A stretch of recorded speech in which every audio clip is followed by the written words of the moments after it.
अस्सलाम वालेकुम, I am Urooj Zahra, your English language instructor. उम्मीद करती हूँ आप सब खैरियत से होंगे। आज की इस वीडियो में हम आगे की तरफ चलते हैं और बी वर्ड्स को थोड़ा सा जरा डिफाइन करते हैं कि ये क्या होता है। लेकिन इनको डिफाइन करने से पहले मैं आपको कुछ प्रैक्टिकल एग्जांपल्स दूंगी।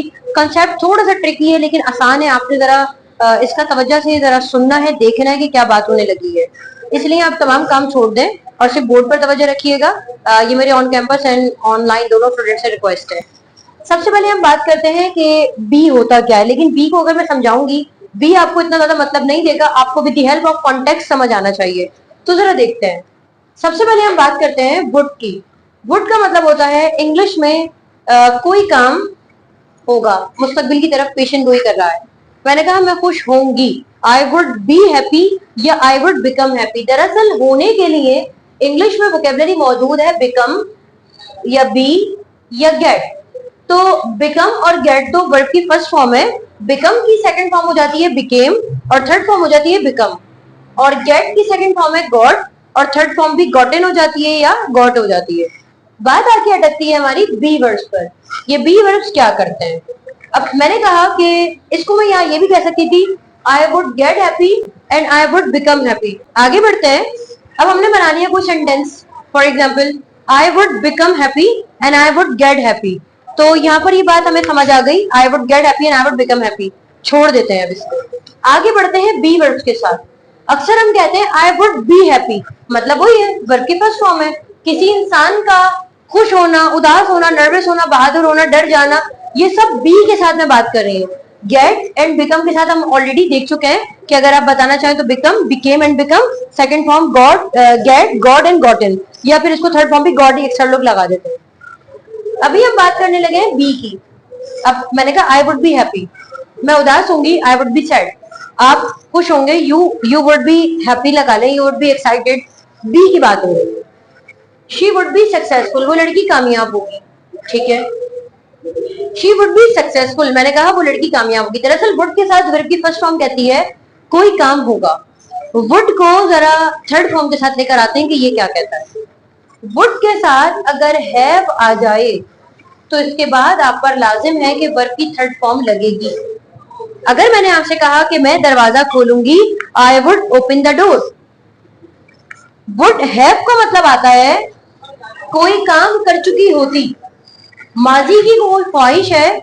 मैं कह रही हूं कि मैं दरवाजा खोल चुकी होती, खोला नहीं है ना, मैं वहां पर थी, मैं ख्वाहिश बता रही हूँ।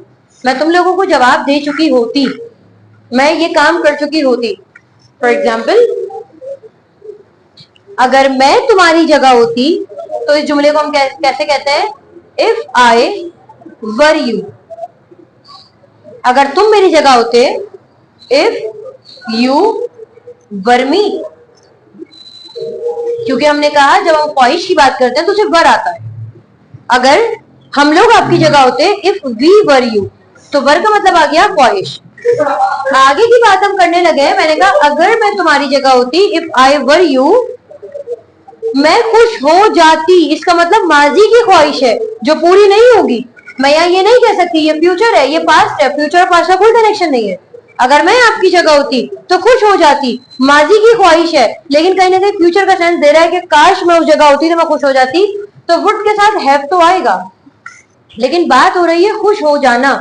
तो जहां पर बी है, अगर मैं यहां पर बिकम लगाती, आई वुड बिकम हैप्पी, मैं खुश हो जाऊंगी, तो इसकी थर्ड फॉर्म भी क्या बन जाती? बिकम आ जाती, क्योंकि इत्तेफाक से बिकम की थर्ड फॉर्म बिकम ही है। अगर मैं यहाँ गेट लगाती, आई वुड गेट हैप्पी, तो यहाँ थर्ड फॉर्म के साथ क्या आ जाता? आई would have got happy, I would have gotten happy. मैंने यहाँ बी के साथ बात की, तो फिर थर्ड फॉर्म भी आप बी की बनाएंगे। आई वुड बी हैप्पी, मैं खुश होंगी, मैं खुश हो जाती। तो यहाँ इसको समझने के लिए याद रखिएगा, बी की जो फर्स्ट फॉर्म है, be already as a verb की फर्स्ट फॉर्म काम करता है। इसकी second form was and were होती है और इसकी थर्ड फॉर्म बीन होती है। बी की फर्दर क्लासिफिकेशन है जो हम कहते हैं कि बी वर्ब्स क्या होते हैं। देखें, अगर मैं बी वर्ब्स की बात करूं तो ये एज अ हेल्पिंग वर्ब भी काम करते हैं, जो मैंने आपको बताया। प्रेजेंट में इज एम आर, पास्ट में वॉज वर और फ्यूचर में विल बी। लेकिन अगर मैं उन हेल्पिंग वर्ब को हटा दूं, क्योंकि वो just like as a helping verb के तौर पर है, मैं उसकी फर्दर एलोकेशन अभी काट रही हूँ, उसकी जरूरत नहीं है। मैं बात करने लगी हूँ उसको वर्ब की फर्स्ट फॉर्म मानकर, आई वुड बी हैप्पी। तो इसकी सेकंड फॉर्म क्या है? आई। अब इसकी सेकंड फॉर्म तो यहाँ पर लगेगी नहीं क्योंकि उसकी जरूरत नहीं है। थर्ड फॉर्म अगर आएगी तो आएगा I would have been happy. इसीलिए हम कहते हैं, आपने एक स्ट्रक्चर पढ़ा था gone to and been to का। मेरी अम्मी मार्केट जा चुकी है, my mother has gone to market. वो जा चुकी है, उनका एक्शन है। मैं वहां से होकर आ गई हूं, तो बी की थर्ड फॉर्म आई थी I have been to the market. तो बीन वहां पर थर्ड फॉर्म आया है एज अ बी के थर्ड फॉर्म में। तो यहाँ पर है she would have been sad, कि वो लड़की उदास हो चुकी होती। आगे की तरफ चलते हैं और अपने नेक्स्ट और आसान टॉपिक की तरफ चलते हैं और उसके बाद हम अपनी वीडियो को एंड करेंगे। परमिशन। परमिशन को कहने के हमने स्कूल में जो तरीका देखा वो सिर्फ कैन हुआ करता था, लेकिन पूरी इंग्लिश में कैन करके परमिशन कहीं भी नहीं आती है। कैन करके परमिशन सिर्फ उस इंसान के साथ आती है जहां पर आप बहुत ज्यादा क्लोज हो और वो क्लोज आपके बहन भाई भी नहीं होते। आप अपने बहन भाइयों से भी एक रिस्पेक्ट से बात करते तो वो भी आपके कैन की परमिशन में नहीं आएंगे। कैन सिर्फ एक बहुत ही करीबी दोस्त के साथ आप लगा सकते हैं। Can I talk with you, can I use your cell phone, can I discuss something with you. अपने से बड़े से, अपने से छोटे से आप कैन में बात नहीं करते। परमिशन का ये बहुत ही लेस फॉर्मल तरीका है। तो आपने क्या करना होता है, या तो मे में परमिशन लगाएंगे या कुड में। May I talk with you, may I drink water, may I go somewhere else. बिल्कुल ऐसे ही है। Could I talk with you, can I discuss something with you, could I use your cell phone. Could और में चाहे छोटा हो चाहे बड़ा हो, हर इंसान के साथ परमिशन में आता है। कैन सिर्फ बहुत ही करीब के इंसान के साथ आप लगा सकते हैं। इसके बाद आखिर में चलते हैं डिमॉन्स्ट्रेटिव एडजेक्टिव की तरफ। ये टॉपिक है this, that, these and those. जब मैं किसी चीज की तरफ इशारा कर रही हूँ कि ये चीज एक सिंगुलर है और करीब है, this is a cell phone. अब यही चीज दूर चली गई है तो मैंने कहना है that is a cell phone. These आ जाएगा, करीब में काफी सारी प्लूरल चीजों के लिए मैंने कहा ये सेल फोन्स हैं, दीज आर सेल फोन्स।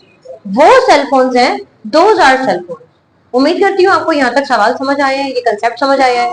अगर आपको कुछ सवाल है तो कमेंट सेक्शन में पूछ सकते हैं। इसके साथ ही मुझे इजाजत दीजिए। आपसे फिर मुलाकात होगी एक नई वीडियो में। अपना ख्याल रखिएगा। अल्लाह।